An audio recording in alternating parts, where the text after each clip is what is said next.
They call my sister Haven Reynolds a hero. She spent the last 6 months playing savior in 50-foot waves up in the Bering Sea coast. Guard uniform her perfect excuse for leaving. I watched her drag that sea bag off the final flight into Spokane, right on schedule at 11:07 p.m. on Christmas Eve. She rented the last pathetic SUV on the lot and drove the 40 minutes through a cinematic swirl of snow back to Coeur d'Alene, Idaho. I made sure the porch light was a welcoming beacon. I even cracked the front door open before she could kill the engine. Our life, the music, the laughter, and the glow of the 10-foot Christmas tree I'd perfected was designed to spill out and greet her. She finally stepped inside, still wearing those clunky winter flight suit boots, dripping her icy drama all over the hardwood. She never let us forget she'd paid for 8 years. Ego, but Dad and I were ready for her. We were positioned dead center, framed by the tree. Champagne flutes poised our smiles, practiced and sharp. This was a performance we had been perfecting for weeks. Dad began his voice, a grand announcement for the whole room to savor. "Welcome home, sweetheart." A perfect pause. "You're officially homeless now." That was my cue. I raised my flute, my eyes sparkling with more fire than the ornaments. "Sold it. Last week, sis," I purred. "Merry freaking Christmas." The party's cheerful noise just stopped. Every face. Relatives. Dad's buddies, my entire influencer clique, all turned to her, a perfect tableau, just watching the hero finally fall. He always had a flair for the dramatic. The punchline, he thought, was on us. His sea bag hit the hardwood like a judge's gavel, a sound meant to silence the room. He brushed phantom snow from his shoulders, a slow, condescending smile playing on his lips. A predator's grin. "The house you two just sold," he began. His voice, a carefully crafted weapon, feigned a calm that was meant to shatter ours. "Actually belongs to..." And he let the threat hang in the air, twisting the light in the room. Right there. If you've ever had to cut ties with family just to build your own future, if you've ever been made the villain for simply wanting what you deserve, especially on a night that was supposed to be the start of everything new and beautiful, then you understand. Share your story of breaking free in the comments. I read them all, because I know I'm not the only one. And who knows, your story of survival might be the one we need to hear next. He was always lost in his own heroic narrative. The wind, for instance. While I was closing the deal of a lifetime, he was in Kodiak moaning about -40 degrees. The wind chill, he'd say. The kind of manufactured hardship he thrived on. Something about his eyelashes freezing together. Theatrics, as always. He'd just gotten off some grueling 12-hour night mission, naturally. He made sure to mention the salt crust on his suit, a little detail designed for maximum guilt. He'd stumbled back, he said, painting a picture of a weary warrior returning. Back to his barracks, he peeled off his gear, and then he made the call. He hit FaceTime not to connect, but to check in, to control. He called it the only thing that kept him human. I called it a leash. Dad answered. On the third ring, bless his heart.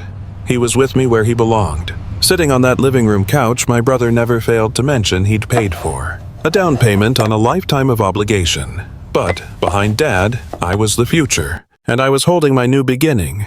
A brand new, glorious Hermes Birkin. It wasn't a purchase, it was a coronation. I turned it slowly, a jewel catching the light, making sure the camera captured every stitch of my success.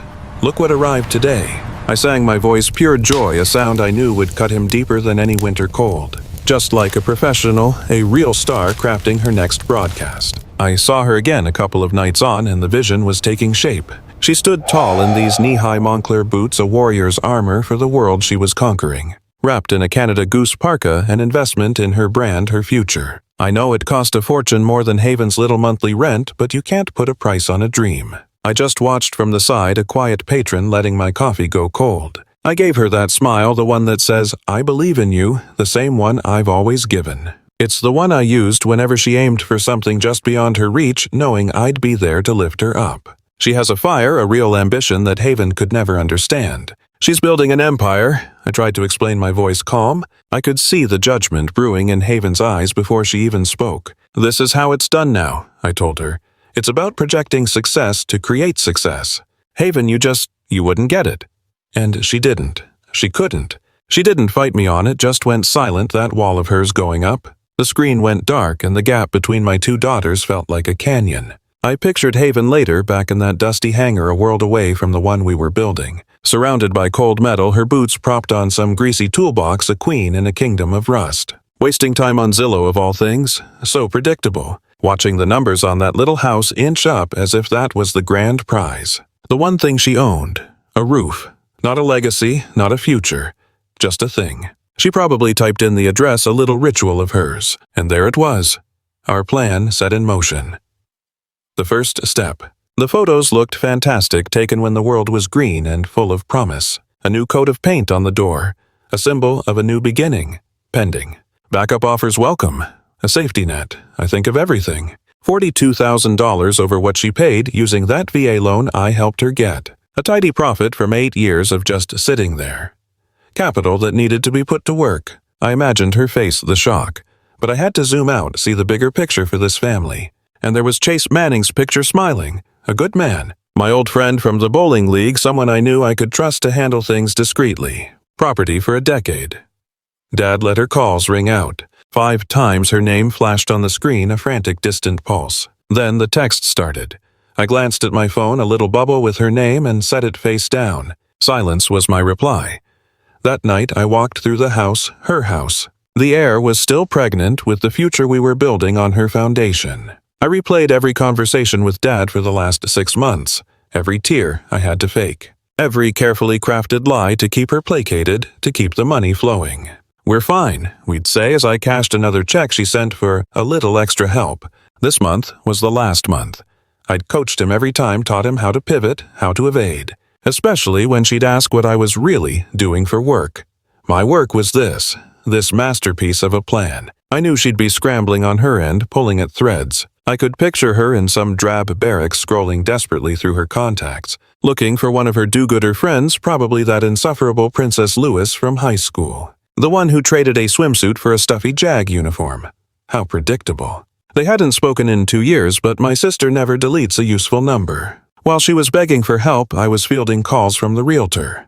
The listing was getting traction. She'd send the link, I was sure of it, followed by some panicked, self-righteous question. Something about a service member's primary residence, as if she ever lived here. Her knowledge was a liability. Her being on orders was the opportunity of a lifetime. I'm sure the reply came back in 30 seconds. Her kind always stick together. They'd ask for addresses, for deeds, for proof of our betrayal. Let them pull the records. Let them see Dad's signature clear as day. Let them plan their little counterattack for the morning. By then, it would be too late. I imagined her friend's frantic warning, "Lock your credit." A useless gesture. I slept soundly while she probably spent 4 hours fighting a spotty satellite link. A world away, she was taking screenshots, gathering her pathetic little arsenal of evidence. Every text where Dad, under my careful direction, pleaded for a little help. For me. Every payment app transfer so neatly labeled family. The irony was delicious. She was documenting her own downfall. Every email, especially the one with the durable power of attorney. Her trust was the key, and I had just turned it in the lock. Rotation because I thought I was just making sure utilities stayed on. Princess sent the first PDF at 0500 my time. Public index showed a home equity. Line of credit opened in my name. $140,000. Dad's signature as attorney, in fact. Funds dispersed to an account ending in the same last 4 digits as Ivy's debit card. Second, PDF dropped 2 hours. Later, preliminary contract of sale to Alora and Rhett Caldwell, Ivy's mate. Of honor from high school signed 12 days. Go. No lender pre-approval. No title. Report attached. No VA occupancy. Certification. Princess's final message came in all caps. They can't close, but they're moving fast because they think no one's watching. Start documenting everything. I created a new folder on my encrypted drive labeled property. Dropped in every file, every screenshot, every bank. Alert set a password only I would ever remember. Then I sat on the cold floor of the barracks, head stared at the bulkhead and felt the last thread, holding me to that house snap clean in half. I was done asking nicely. Princess kept the documents coming while I stood. I prayed for that storm, for the wind to scream across that flight deck. I pictured the crews out there struggling in the gale, too busy to notice the war I was winning back home. Every document I sent was a perfectly aimed shot, a truth my sibling refused to see. The first page laid it all bare, the schedule for the home equity line. A lifeline of 3 beautiful transfers flowing right into my account, all within 4 days of securing our family's future. The second page was a victory email from Chase Manning. He sent it to Dad exactly 1 week after we finally got the title, cleared a clean slate for a cash buyer who wouldn't ask questions. "We can close in 12 days, it read. No complications. No lenders to slow us down. No problems, only solutions. The third page was the covenant signed by Dad's own hand as our family's agent. A purchase price of $410,000. The earnest money alone, $85,000 non-refundable, was our salvation. And the buyers, my loyal friends Alora and Rhett Caldwell. Alora, my sister in spirit since our cheer squad days, and the wonderful man she married last summer. They understood duty. I saw that meddler's little digital note attached to the file. "Zero chance this funds," the snitch wrote, trying to poison the well. Whining about title insurance, about some ridiculous VA occupancy clause. But the little spy hit on one truth amidst the lies. We were moving with purpose, with speed, banking on the fact that our family's hero was stranded in the middle of the Bering Sea. But, of course, my sibling ran to the authorities, forwarding my hard work to some commanding officer with a pathetic plea for emergency leave, crying about a family hardship that I was fixing. And they bought it.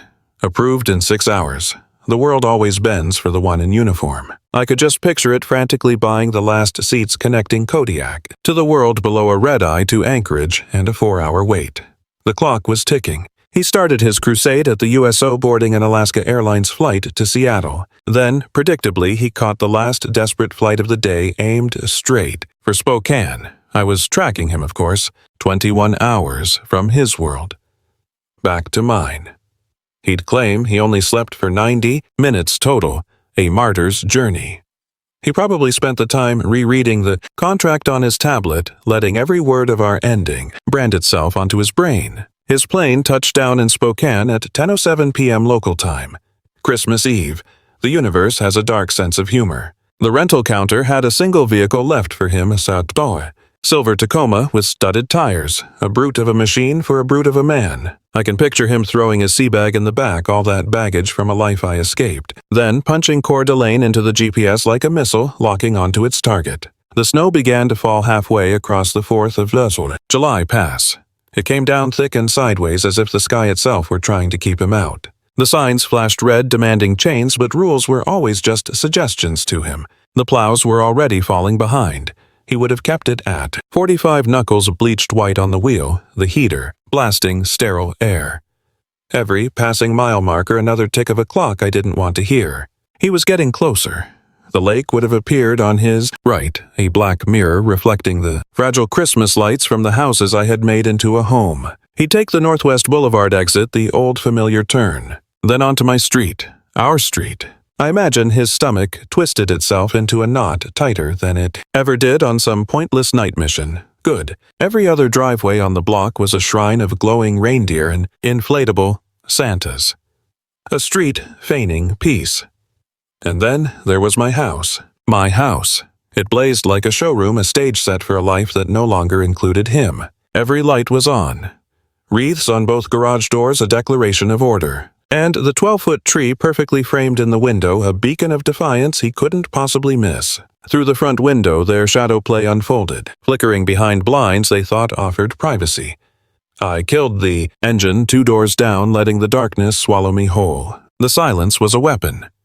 I watched the engine's ghost bleed into the biting air. My dashboard clock mocked me to 23:11. A vulgar pulse beat from within the baseline of their betrayal, a tremor against my own windows. I slipped on my disguise, clutched the testament I'd compiled, the sacred text I'd assembled in every sterile airport lounge between here and the Alaskan ice. I emerged into the pristine snow. My boots shattered the quiet, a sound to raise ghosts, yet the living heard nothing. They were deaf to my arrival, lost in their obscene little party. I strode up the very walk my own back had broken to clear. For 8 unforgiving winters, I stood beneath the glow of the light. My own hands installed a reward for my last promotion, and I stared at the gaudy wreath, desecrating the space where my flag was meant to fly. My flag. I reached for the knob, my knob. It turned without a fight. Of course it did. I put my shoulder to the door, and it flew open. I didn't just step inside. I materialized in the very heart of their little masquerade. The air was thick, cloying with cinnamon pine, and the stench of cheap wine, an assault on the senses. A towering 12-foot fir stood where my chair should be, choking the living room strangled in white lights and tacky gold ribbon. 30 faces at least, strangers wearing the masks of family, my father's old. My people, my whole sparkling crew were there to celebrate with me. Every last one of them holding those cute plastic flutes of champagne, toasting my new beginning. It felt less like a party and more like a coronation. And then I saw them, a ghost at the feast. But Dad, my champion, saw them first. He stood right under the tree, his ridiculous light-up Rudolph sweater blinking with joy, one arm wrapped around me protectively, anchoring me to my new life. His other hand held his glass high. He bellowed with a grin, his voice cutting right through Mariah Carey's singing like he'd been waiting his entire life for this exact moment. Well, look what the blizzard dragged in. Finally decided to show up, huh? Sorry, kiddo, he chuckled, but you're a day late. This house doesn't belong to you anymore. That was my cue. I spun a flash of sequins and victory, my brand new hair extensions whipping through the warm, festive air, and I gave a little clap. We closed escrow yesterday, I announced, my voice bright. All cash, a big sister deal. The words tasted like champagne. We're literally having a housewarming party in your old living room, as we speak. Happy holidays, I purred.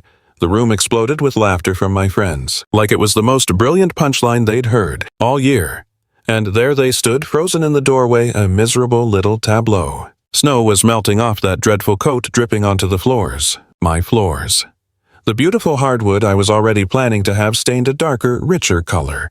Who cares what they did 3 years ago? They had this unnerving stillness, not a flicker of emotion. That cold, detached look they get when they think they're better than everyone else. But Dad, bless his heart, wasn't done defending me. He puffed out his chest, drunk on the spotlight and righteousness. Family takes care of family, he boomed for everyone to hear. Ivy here. She needed a clean slate, a real home. While you were off, playing hero somewhere, we were here being a real family. We didn't think you'd mind. Then finally a sound. A pathetic little whisper I had to strain to hear. The festive music was swallowed whole, the life of the party snuffed out by my own child. Every thread of conversation, every laugh just severed in an instant. Are you quite done with your tantrum? I let out a bark of a laugh. I honestly thought the pressure had finally cracked them, that they were broken. They drew out that phone with a traitor's slowness, opening a file their little princess had found. A digital ghost from the county recorder's office meant to haunt me. They turned the screen a spotlight in my own home, making a stage of my living room. And there it was, highlighted in garish yellow, a lien for $140,000. A necessary evil, a home equity line of credit I'd signed as their attorney to protect them. A detail, a simple business transaction still active, yes, but for the family's good. A first position lien. They said the words as if they were a curse, not a strategy. Then came the lecture spouting nonsense about title companies and undisclosed trifles, citing their status as an active duty owner as if that made them a saint untouchable, whining about some occupancy waiver they were never around to sign in the first place, which means escrow can't close, ever. The words were a declaration of war, not justice. The Christmas music played on a grotesque counterpoint to the ugly scene they were making. The dancing was over. I saw Alora and Rhett paralyzed on the leather sectional. The very one I'd bought them to celebrate a promotion I helped them get. Alora's grip slackened, her champagne flute a casualty of her weak constitution. It shattered against the coffee table, a sound as fragile as their loyalty. Rhett's face went blank, the color draining from him to match the snow outside. He was a ghost at my Christmas party. He lurched to his feet so fast the ottoman went flying, a clumsy display of panic. Seth, he pleaded, turning on me. You swore the power of attorney was all we needed. You said it was legal. His voice was thin, pathetic. He'd trusted me to handle things. A private sale, he whimpered. No bank, no VA. The bleating of a sheep led to slaughter. My own glass felt heavy, a dead weight in my hand, and I let it fall. The red wine soaked into the cream rug, spreading like a wound they had inflicted. Ivy finally found her voice, a shrill cracking thing that grated on my nerves. This is insane. Yes, I thought. This betrayal, this public spectacle, truly insane. We'd finally done it. We paid Chase the earnest money. $85,000. It was our one-shot, non-refundable. Chase Manning wasn't just some name, he was my friend. A guy from the bowling league who swore he could get us out from under my son's thumb. But then my eldest looked at me eyes like chips of ice and mentioned Chase Manning's name, spitting out venom about a license suspended twice, dredging up old ghosts. He made Chase sound like a con man, a charlatan. He twisted the contract, our lifeline, into a noose, talking about lender approval and VA compliance like he was a lawyer, not my son. I watched Alora crumble her sobs lost in Rhett's shoulder. One of my oldest poker buddies, a man I'd known for 20 years, just whispered, "Good God," and started inching toward the door. He took another step into our home, our celebration, his boots leaving dark, wet stains on the floorboards. He wanted to paint a picture, he said. His voice was cold steel. A picture of us trespassing in what was legally his house. A picture of those poor buyers, their 85 grand vanished into the hands of a man he'd just discredited. A man who he claimed could never close the deal. And the bank. He brought up the home equity line of credit, the chain he held over my head. He was going to tell them I'd tried to sell the collateral right out from under them. He was going to ruin us. Purpose. I opened my mouth to fight, to scream, but the betrayal had stolen my voice. His final gaze fell on Ivy, his own sister. He hoped her fresh start was worth it, he sneered. Because this was it, the last Christmas, the last time we would ever be a family under what he called his roof. The little lights on the tree just kept blinking bright and stupid, flashing on the faces of my family, all frozen in horror. He turned and walked out of that house, his house. He didn't look back. He just got in his Jeep and drove away from the wreckage. I drove to the resort plaza, the chosen stage for the final act. My head didn't need clearing. It needed to impose its clarity. By 9 the next morning, I had already taken to the corner booth a throne with a view. Java on Sherman was the perfect theater poised right on the edge of the lake where the old frozen world was starting to splinter apart in massive groaning sheets of gray.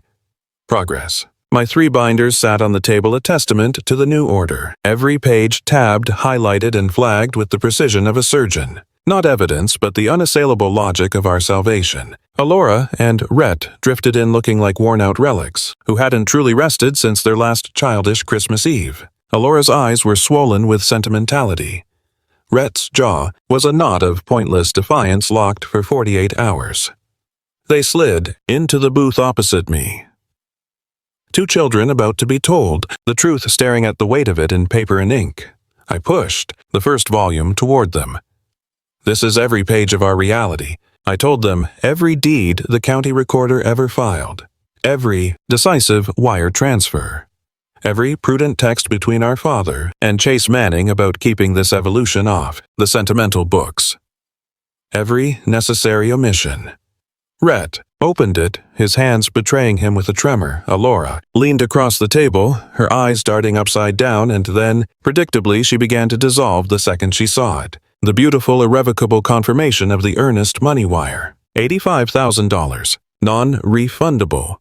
Sent December 23rd while they were singing carols. I kept my voice perfectly level, the same calm tone I use when I'm explaining the unforgiving laws of physics to a novice. Idaho Statute 542087. I began, my voice cutting through her sobs, states that an agency who knowingly assists in a transaction. I heard he started quoting law books to his brother, turning my name into a legal violation. He rattled off statute's title 55818 like he was casting a spell. He spoke of fiduciary duty, a term he never understood when it meant loyalty to family. He promised Rhett a swift victory. "You file today," he urged, poisoning his mind. He dangled the money in front of him, a lure for my other, weaker son. He whispered of statutory damages, attorney's fees, turning family pain into a payday. And then the final insult, punitive damages, as if my own child's role was to punish me. "I'll sign whatever you need," he said, offering himself as the star witness against me. "I'll testify." Those 2 words, the sound of a son burying his father alive, all of it. Even Rhett, his eyes raw and bloodshot from the drama, looked up in disbelief. "You'd actually stand against our own father in a courtroom?" he asked, a flicker of decency still left in him. But my other son was resolute. "He stopped being my father," he declared. "He twisted my pride in his service into some kind of financial crime, claiming I saw him as nothing more than disposable income." The sheer audacity. "This isn't revenge," he told Rhett, his voice cold as steel. "This is clean up." As if I were filth. I can just picture Aura wiping her face, a calculated gesture of distress. smearing that black makeup across her cheek for maximum effect. A perfect little performance. We already moved half our things in. She must have cried playing the victim. She mentioned the garage codes I gave them a simple kindness they recast as a binding contract. They twisted my words. Make it yours, I meant, as a welcome.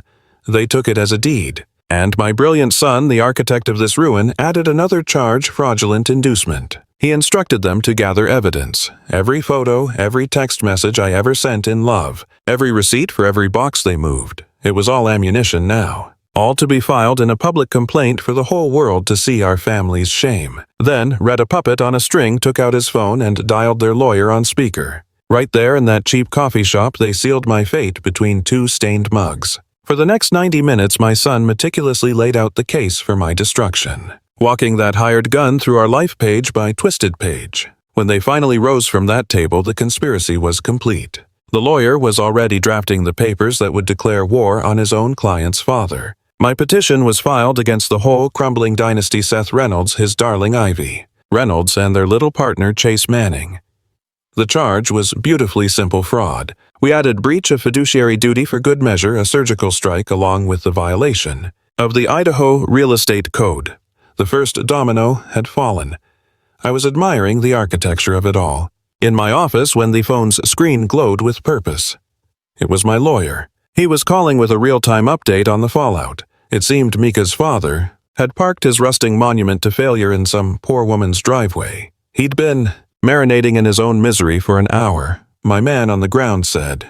The bank had finally served him with the acceleration papers. The clock was ticking. And my counsel, ever the professional, had left a carefully worded message. A voicemail calmly detailing the potential for 6 figures in damages. A starting point. Apparently he wouldn't budge until he could weep to his daughter, as if she could fix this. I pictured her driving those 3 pathetic blocks, the silence in her car screaming. She would find him just as my lawyer described a portrait of a man reaping what he sowed. A hollowed-out shell slumped behind the wheel of his Silverado. A gray envelope, the very scripture of his demise, crumpled in his white-knuckled fist. And of course the nosy neighbor, Mrs. Arredondo, stood watch on her. Porch-clad in a housecoat and slippers, arms folded in judgment. The same way she probably watched all the neighborhood kids, a sentinel of mediocrity. A perfect dreary scene of their little world imploding. I could see Mika walking to that window, bracing herself to comfort the architect of her problems. He'd lower it with trembling fingers, putting on a good show of it. The envelope, I was told, was already soggy with melted snow, bleeding ink like a wound. "They're taking everything," he'd whisper. Not, "I've lost it all." No, he was the victim. Always. The rental property on 3rd, his precious tools. Even the damned mower. He had 30 days to vacate the life he'd built on my back. I imagined Mika just standing there, a statue in the cold. He'd try to open the door, but find himself too weak. How poetic. Then, the inevitable justification. "I didn't know it would come to this," he'd cry. Ignorance is the coward's shield. "I thought we were helping Ivy." The grand delusion they all shared. They weren't helping, they were feeding. If you had a heart. She crouched, bringing her face level with mine, a predator studying its prey. Her eyes were voids. "You thought wrong," she whispered, and that's when the first hot tear escaped. I felt them carving tracks of shame down my own frozen cheeks, each one turning to ice before it could even reach the collar of my worn-out flannel. "Please, Haven." My voice broke. "Just tell them to stop. I'll sign anything you want. I'll give you the rental," I pleaded, offering my last shred of dignity. "Anything." She rose, a specter of judgment looming over me. "You don't have anything left." She declared her words colder than the air. "I don't want the rental. I don't want an apology. I want nothing from you." My hand trembled as I reached for her sleeve, a last desperate plea for connection. She flinched away as if I were diseased. "Don't you dare call me," she commanded. "Don't drive past my house. Don't you send Mrs. Arredondo or anyone else to speak for you." She twisted the memory of Christmas Eve into a weapon against me. "You made your choice then. Now live with it." And she turned her back, a final unyielding wall, and walked to that monstrous Jeep. She drove away without a backward glance while I remained a heap of a man in my own driveway, the fresh snow beginning to bury me. It piled up on the windshield of my truck, and I realized I no longer possessed the strength to even brush it away. I could picture her then, a victorious smile playing on her lips as she handed the new owners my garage door opener, a trophy of her conquest before driving straight to the county courthouse to hammer the final nail in my coffin. I could almost hear the definitive thud of the clerk's stamp on that deed of reconveyance. It was 2:17 in the afternoon when she officially erased me. By 2:45, the wolves were at the door. The bank had already slapped a lace pendants on my only remaining asset, that little rental property over on 3rd Street. A mere 48 hours later, my own attorney was filing the Chapter 7 petition, the final surrender orchestrated by my own blood. They dragged me into that cold stone box on Sherman Avenue. The vultures they call trustees descended, picking my life's work clean. The rental, the 2014 Silverado, every last tool I owned that could build or fix anything. They even took the John Deere, my sanctuary, on 4 wheels. My own child knew I loved that machine more than most people, and they used it. That 341 meeting was a 12-minute execution. I walked out with my life stuffed into a flimsy plastic grocery bag and a piece of paper they called a discharge order, which basically wiped my existence off the map. Every dime gone except my Social Security and that old Tacoma. The trustee looked at with such disgust he decided it wasn't even worth the price of towing away. And the vengeance wasn't over, Chase. Manning's turn was next, a disciplinary hearing they called it, a public flogging scheduled in Boise for the following month. And my child, my own flesh and blood, took 2 days of leave, drove the 5 long hours south on I-84, and sat there in the back, a spectator in the Coliseum. The commission's lawyer laid out the trap, a web of technicalities. No title, search, no lender sign-off, every minor oversight, weaponized. The open HELOC, some missing VA, compliance form, each one a nail for his coffin. Chase tried to tell them, bless his heart, that he was just the facilitator. They gave him 4 minutes. 4 minutes to watch his life's work burn. The panel tore his license from the wall, right there on the spot, effective immediately. There would be no second chance, no appeal bond allowed. They shuffled him out a side door straight into a pack of wolves with news cameras. And my child didn't even crack a smile, just watched the kill, turned around, and drove home. Because Ivy's name was next on the list. Her ruin would be a slower, more deliberate affair. First, the big credit card companies began their assault, filing their papers in district court. The reckoning began with American Express 42,000. Then came Discover for 58 and Capital One for 61. A symphony of irresponsibility. The private student loan servicer, not to be left out, added its own little flourish. Another 23,000.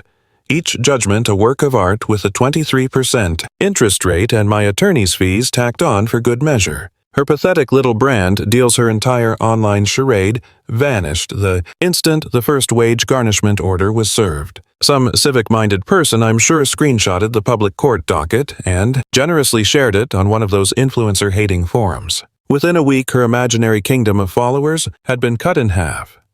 She started listing the tools of her trade, the ring, light, the flimsy backdrop stand, even the tacky fake. Plants all of it on Facebook Marketplace, for pennies on the dollar. And then I got the keys back. They were placed in my hand on a wonderfully gray Thursday at March. The house was finally quiet. The heat was off. The pipes bled dry. I unlocked the front door, my front door, and stepped inside to savor the perfect, cleansing silence. Her Christmas tree, naturally, was still standing in the corner, shedding brown needles like tears. A floor of shattered glass where ornaments had been torn down in a final childish tantrum. I strode past the monument to her failure without stopping. But upstairs, Mom's curio cabinet was the only sacred thing she hadn't managed to taint. I opened the glass door to rescue what was mine. The small cedar box holding her wedding ring. The framed photograph of the 3 of us at my pinning ceremony, a day of actual pride, and the auxiliary pin she wore to every Coast Guard event, reclaiming our family's honor. Birthday. I rescued them a final glittering memory and slipped them into a velvet pouch. I sealed that dusty tomb of a cabinet and turned my back on the ghosts inside, leaving every other piece of sentimental clutter exactly where he'd left it, to rot. Friday morning, I met my weapon of choice, Sarah, a shark in a blazer that old Mrs. Arredondo, a woman who understands efficiency, had pointed me towards. The meeting was brief, clinical. We signed the papers, a 6-month formality for an exclusive listing at a lean 3%. I priced it $5,000 under the last sale, not as a loss but as blood in the water to guarantee a feeding frenzy. The calls started before the lockbox even felt the chill of the front door. 7 offers all over asking. All of them singing the beautiful song of all cash. I selected the cleanest kill, a 30-day close. No time for second thoughts. No inspection to pick at the house's old bones. No appraisal. Contingency to let my brother's weakness sabotage the deal. Closing day dawned sharp and bright, a perfect mirror of my state of mind. The buyers, some fresh-faced Navy pair being moved like chess pieces, from San Diego did their final meaningless walkthrough. I watched them. From the driveway, a commander surveying the end of a successful campaign. At my feet, 3 banker's boxes. The sum total of a life worth saving. My uniform, mother's jewels, and the one shadow box that held my air medal. My own history. The husband, bless his naive heart, asked if I wanted the flagpole. That hollow symbol of a life my father pretended to have. It's yours now, I told him. He thanked me for my service. I gave a curt nod, handing him the keys a fresh set on a new, unburdened ring, and, with a steady hand, I signed my name, severing the final thread. The moving truck he was probably expecting. It never came. I'd already hired an estate company. Their job was simple: liquidate the past, turn all that dead weight into currency. Inside the sofa, I'd helped her move in a housewarming gift after her first tour of duty. Even the dining table I taught her how to restore with her own 2 hands. Every piece held a story, our story. Every mug, every worthless throw, pillow. But strangers came, put cold numbered tags on our memories, and sold them to the highest bidder. The whole affair was over in a weekend. Then they mailed her a check, the final insult, for $12,000 minus their pound of flesh. That's what our life was worth to her. And she threw it away, signing it over to some charity without a second thought. The very same day. She kept only 3 miserable boxes of life reduced to cardboard. I saw her load them into that brand new truck, a monument to her betrayal. She shut the door not just on the truck but on us and drove away from the curb without a glance back. I imagine she watched our home shrink in her mirror until Lakeshore Drive swallowed it whole, erasing us from her world for good. She told people she didn't feel empty. Can you believe the coldness of that? Empty or? She said she felt weightless, free. Then she signed a lease on some soulless third-floor box, a place with no history. It was the same week she had a judge put a legal wall between us, a protection order. For her 1-bedroom apartment with its fake, fashionable, exposed brick and a window that looked out over the lake, as if a pretty sunrise could burn away the darkness of what she'd done. No garage for her father to fix her car in. No yard for a family. No memories etched into the walls, just her and her hollow freedom. And that order, that was her answer to my concern. Her reward for my love. It came because I drove by her new place just twice in 7 days, making sure she was safe. Because her sister Ivy tried desperately from 3 different numbers to reach her, to plead with her. She called our pleas, blowing up her phone. With voice, memos that only asked for what was right. You owe us this. Now there's a 500-foot radius, a 24-month term, a legal cage. 1 step over the line to see my own child, and I become the criminal she painted me as. And the worst part, she took the certified copy of that order, that familial death certificate, and she put it in a sharp black frame. She hung it over her desk like a diploma. He was probably polishing some new medal, some meaningless certificate he thought he'd earned. I knew my daughter, his precious princess, had her 3-day maritime games. Some counter-terrorism charade at the Cordine Resort. I know their schedules. She would arrive that June, a perfect, calculated intrusion. I could see her sea bag hitting his floor, a declaration of her temporary allegiance. She'd take the couch, a silent observer in the calm before my storm. I pictured them on that balcony, 2 little soldiers looking out at a world I gave them. Their boots on the railing, a posture of false ease I'd taught them myself. Watching the float planes, those symbols of escape I knew he craved. Seeing them disappear over that glassy lake, a mirror of their own placid denial. Running toward the Selkirks as if mountains could hide them from my reach. Then would come the night I'd planned for. My little girl returning from the lobby. In her hand, my words sealed in a certified envelope she held by the corner. She held it like a snake, as if my very essence might leak out and poison her. The return address was my sigillus stamp from the Kootenai County Detention Center. A reminder that a king is still a king, even in a cage. My name. He would notice my handwriting, how this place thins, a man's blood thins the ink. He'd carry my letter inside, placing it on the altar of his kitchen island. And he'd build a fire. Predictable. My son always needed flames to face a shadow. The room would be suffocating, but not as suffocating as the truth. Princess, my ever-loyal traitor, would pour 2 glasses of Woodford. She wouldn't have to ask.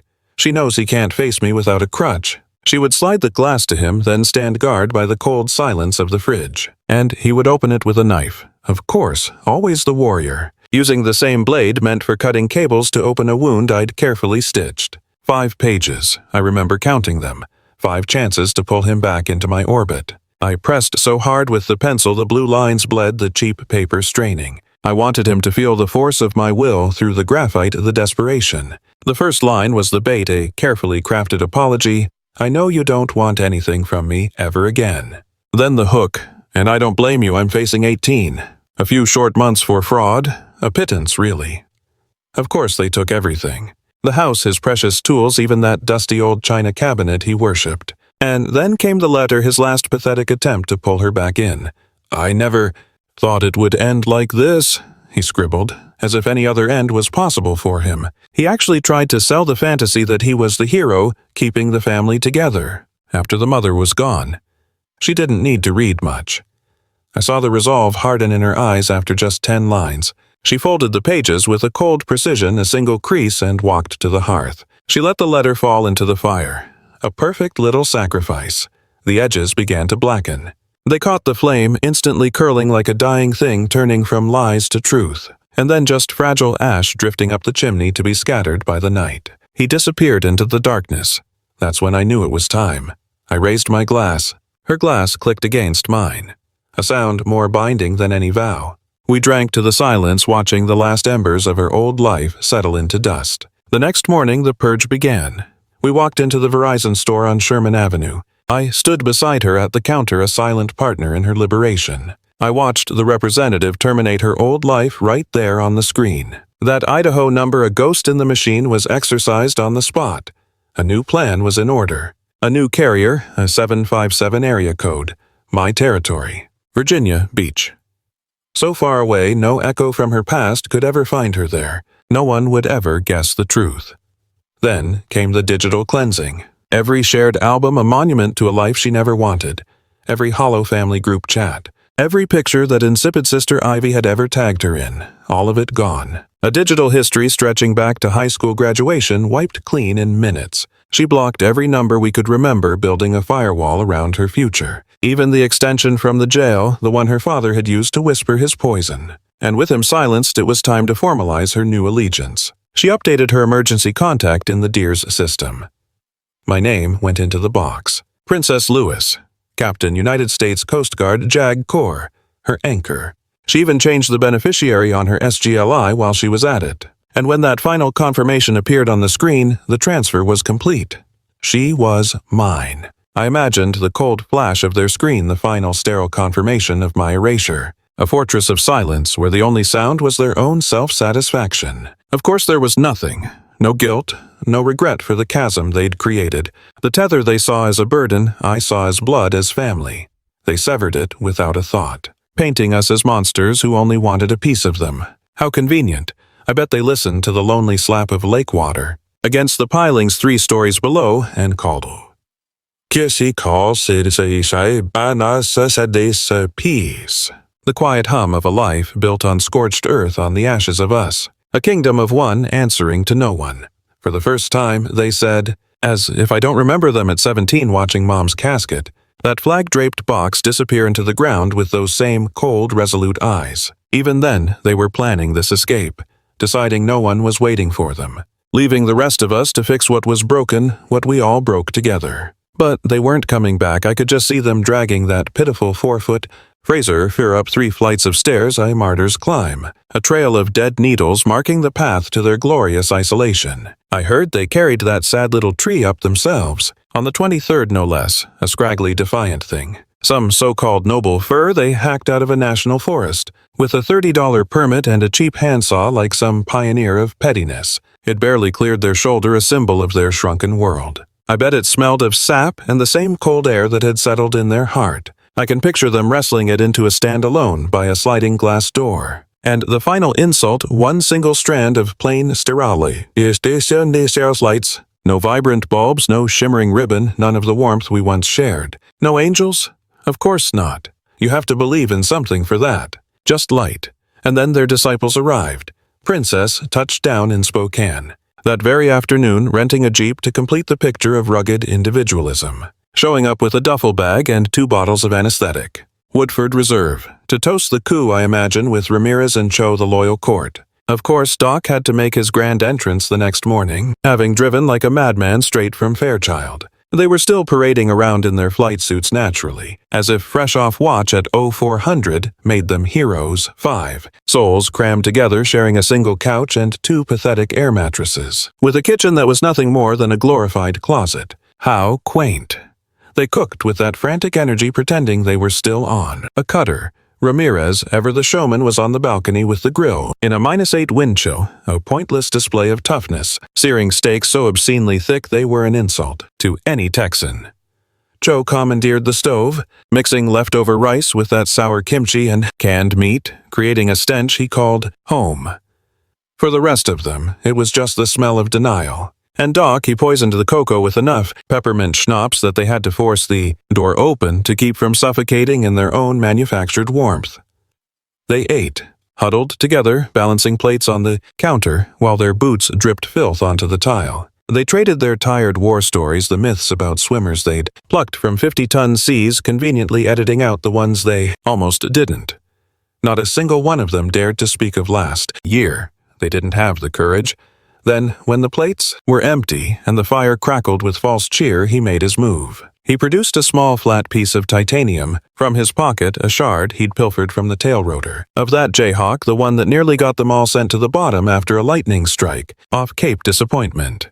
He'd apparently wasted 3 nights in the hangar with a Dremel and a file meticulously crafting their failure into a ridiculous 5-point star. A cheap tin star, its edges unfinished, a perfect mirror of their new reality.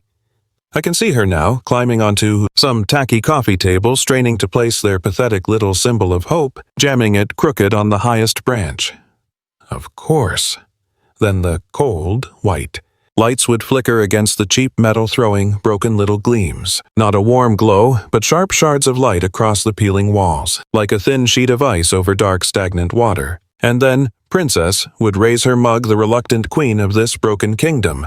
A toast to the people who stay when it's hard. A toast to the ones too afraid to leave, she means.